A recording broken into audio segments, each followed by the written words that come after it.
Well, obviously an opener. You always hold your breath, and excited to see the players that you've seen play in the past, see the growth that they've made, and then also to see the new guys step into roles that they've been doing in practice, but they haven't been with live bullets. So I thought today was kind of a little culmination of all that. I think when we came into the game, we obviously have a plan in mind, offensively, defensively, and special teams. When the other quarterback wasn't playing, I think our defense made some adjustments, changed their game plan a little bit based on what they'd seen offensively.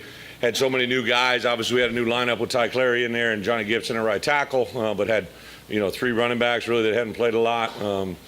At wide receiver, had a lot of new faces, and then obviously Frank and Austin returning and playing a lot of really good football. So it was a little bit of everything. I think we hit some speed bumps in that first half, which was good to overcome, get those out of our way. As coaches, we always talk about the improvement from game 1 to game 2, and we're going to need that. But I thought our guys responded really well in the second half. We've been talking about starting fast. We knew we were going to start it on kickoff coverage and then followed up with defense, and then obviously to make a play. I think Gabe Richardson knocked it out there, and then to get the scoop and score was good. And then a good teaching moment because we got a sideline penalty for the guy's reaction. So in these type of games, it was just good to get a lot of real good visual learning that we'll be able to take from the film and teach other guys and come out of it relatively healthy. I think Ryan Pulley just obviously damaged or hurt his shoulder, his pec, and some we're going to wait till we get back home to figure out exactly what that is. But other than that, came out of it pretty clean with everybody else. So other than that, we'll take this. What our plan is really to get this one out of the way. Most of the guys, the team will fly back tonight. Myself, Coach Lunny, are going to stay in the area and recruit tomorrow, but we'll put this game to rest tomorrow, watch the film, move into TCU preparation even tomorrow night. We'll get a good film session on them. We've already done a lot of TCU preparation going back in the spring and in the summer and with fall camp, so we'll take Saturday. I'll give the players a day off on Saturday. They've earned it. They've had 13 straight days, so to get them a day off is huge. We'll watch the TCU game Saturday night, add that to our scouting reports on Sunday morning, and we'll have a pretty significant practice on Sunday night, which is a 2-day jump normally than what we do for any other game. So this game playing on Thursday night, I think, is really going to hopefully benefit us in our preparation for next week. So with that, open it up for questions.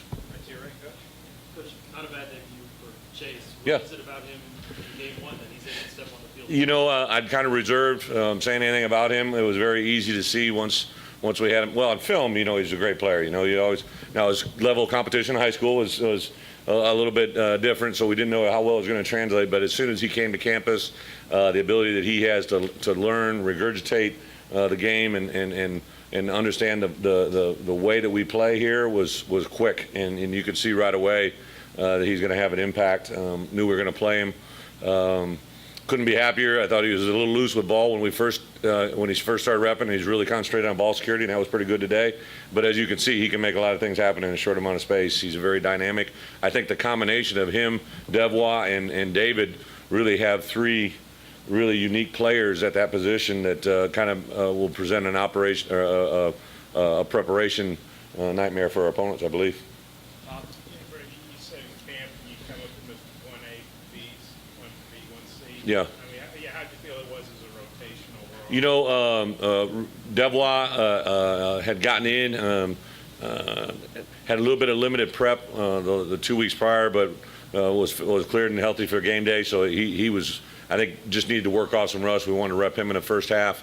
David had never played in our system or our scheme, so it was really important to get him a lot of reps and a lot of opportunities because, as you can see, he's got great hands. He's a pass threat, really a good quick learner as well. And then Chase, it was just kind of the way that I just wanted to rep him more and more to get him game ready. Obviously, David's already played in the SEC, and Devois has as well. So it was important for us to rep him. That's why we kept him in there a little bit longer. And then TJ Hammond is TJ just got cleared probably. I get screwed up because this is a Thursday, but he basically just started practicing this week. He'd been out about 2 weeks, from that injury. Right down front, Trey. Yeah. You surprised us a little bit with Ty Clary. Yeah. What went into him starting? Really, I think after the first week of camp, you're kind of like, whoa, this Clary kid can do some things. Was very impressive with his feet, his athleticism, very, very powerful.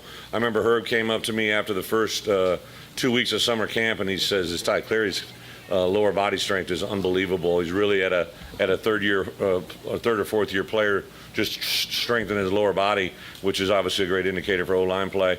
Then after that first scrimmage, he kind of showed up on film. We were looking at trying to find our best 5 combo. B. Wall and Johnny Gibb had played a lot of football, but we were trying to bring them along a little bit. So we kind of all made a decision, hey, let's see what Ty can do at right guard, put him in with the 2s. 2s were going against 1s on that scrimmage, and he blocked up some of our D linemen that we thought were pretty good players, and that's what made the move. Still didn't know if he was going to be a starter. He's obviously a true freshman who was, in my opinion, totally under-recruited, and made the decision about 10 days out when we made preparation that he was going to be our starter. I didn't release it to you guys because I didn't want it to be the chatter. You know what I mean? I wanted to protect him a little bit and let him prepare in a way that he needed to play, and then he'll be a lot better in his preparation to start TCU. Yeah. Thoughts on Austin Allen's play, and did you try to get him out a little earlier? Yeah, Trey, I think we wanted, no matter what happened in the first half, well, I should say no matter what, but our goal was to make him play through the third quarter. I think today, as many reps as our 1s could get, we haven't been able to simulate that in any practice or scrimmage against a live opponent that's trying to damage you. So to get him work through 3 quarters, to get him out, knock the rust off a little bit, I think he was good, but he got some things he did need to work through, especially with new guys in there, new wide receivers, new tight ends, a couple new offensive linemen. So I don't think, although it was some plays in the first half, you're like, come on, Michael dropped that third down. Those guys need to understand that's not just a drop pass, that's a drop possession, because that moves the chain. So, one of the things we're constantly on our guys about is football IQ in critical areas, third down. We have to raise our awareness on third down, especially offensively. What do you think of that blitz pickup Devois had on the touchdown pass to Stewart? And you said he had knocked some rust off. Had he been hurt? Did he miss some time? David Williams or Devois? Devois. No, he just, he not really injured, just trying to get all those backs in there and get the rotation. I think we might have limited him in the last scrimmage just because we knew he'd taken hits and we wanted to see what those other guys would do. But they were a big corner pressure team. You can see they were bringing a lot of pressures, new pressures we hadn't seen.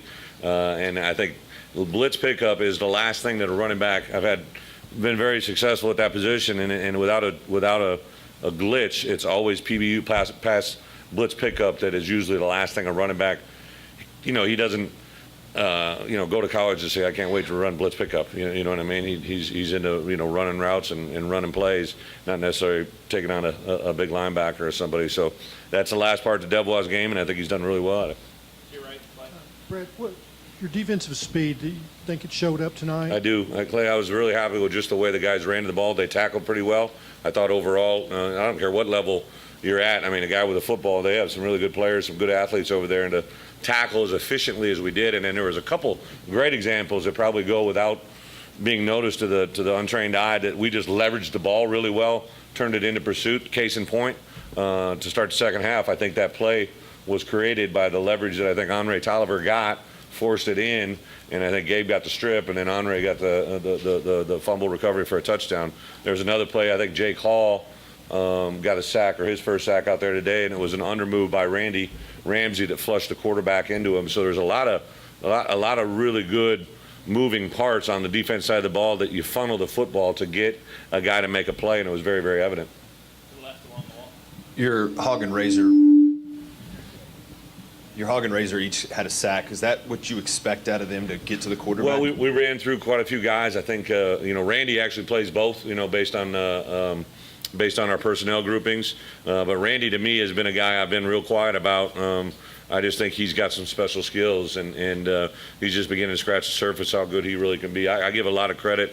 My 2 new defensive coaches, Coach Scott and Coach Walker, really have had a nice impact in our room, getting those guys to play. I think in particular at outside backer, you got 2 guys, Randy Ramsey and Dwayne Eugene, who have been kind of just role players to this point, and I think it showed up today that they got those are 2 guys that belong at this level.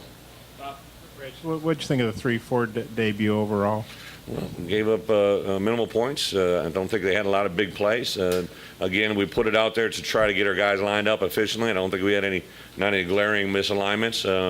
There was a lot of really good communication out there. Played a lot of different guys at those positions, and you saw Dwayne Eugene get that sack late. I think they just thought the rotation was going to be the other way, and all of a sudden here's a guy that they think is going to be dropping. All of a sudden he's rushing, and it brings lots of problems. And down in front, right? Sorry. This That's right. question is a fashion question. Yeah. No windbreaker. No, I First time in how long? went lightweight, trying to change it up. I sat on the other side of the bus too on the way here, so I really diversified. No, I just was in the locker. I didn't feel like wearing the white one that they had, so I broke this one out. When's the last time you had I've never not worn one. I was a defense coordinator against Hawaii. Was the last time that I remember one as a coach. Second row to your right, Coach. Coach, can you speak on Because we had a nice little Tommy on. I wanted to show it off. Coach, can you speak on freshman Callaway coming in Chevin? for Pulley? Yeah, you know, Chevin Callaway and then Cameron Curl, both those guys got, because of obviously Ryan's situation, we thought both of those guys, it's really a three-man rotation. Brito Tutt, Chevin Callaway, and Cameron Curl, we kind of wanted to play those guys all equally, at least going into the game. I think Cameron probably took the majority of the reps, but, you know, Chevin is really, the last 2 weeks, come along really good. He's very fast, he's very athletic, very conscientious young man, very, attention to detail. For a freshman, he's very mature. Him and Cameron both are very mature beyond their year. Couple more to your left, Coach. First Pulley hasn't missed any extended time. Do you think it will be Curl, or will that kind of be an You know, I open think there's a job? couple options back there. Obviously, then you also, have the Swiss Army knife of our defense. You got Kay Rich, too, who's played corner and can do some good things. So I think we'll just take a step back, take a look at it, see what Ryan's situation, and come up with our best personnel. Last one. Cole Kelly, his debut tonight. Can you just speak on that? Well, he probably thinks he's ready for Canton. He had two completed passes and one for a touchdown. I think they were both screen plays, which we had to remind him of. But he's a fun guy. You just saw the way the kids reacted and fans reacted. He's got a great personality, and he lowered the boom. He is not afraid of much now, but he realizes he's 6'7", 270. He put the shoulder down, which I wouldn't recommend. It was his throwing shoulder too. So we'll have some conversations about that. But I was really good. It was good to get him in. Now he went in there, really with his 2-0 line. So he goes in there and to kind of piece that all together. I thought he owned the moment, and it was good to get him in there.